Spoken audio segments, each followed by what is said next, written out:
If you live in Edmonton, you know that if you've got problems with a neighbor who has a barking dog, or a lawn full of noxious weeds, a neighbor who's dropped a junker car in front of his house for a long time, you have a recourse. You can call bylaw enforcement, and a bylaw officer will come out and deal with the barking dog, the noxious weeds, the junker car. But suppose your neighboring property is in the midst of an infill redevelopment. Suppose they've knocked down the existing house to build 1 or 2 or 4 new properties on that lot. What do you do if your neighbor is working with a bad contractor, somebody who damages your property, who drives across your sod, who knocks down your fence, who fills your window wells with dirt?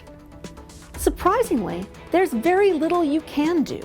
There are very few bylaws that protect neighbors from a bad contractor next door. And the city's development branch has very little power to ensure that contractors are being good neighbors and good citizens.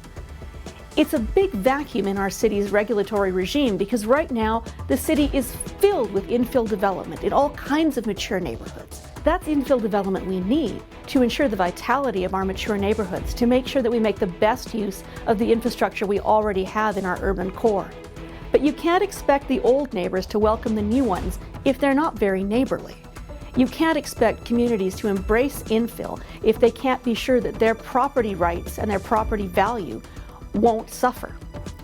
And that's why in my column this week, I'm calling on Edmonton City Council and the City of Edmonton to move quickly to come up with a new regulatory regime that makes sure that we have the best infill possible for the best city possible and the best communities. I'm Paula Simons for the Edmonton Journal.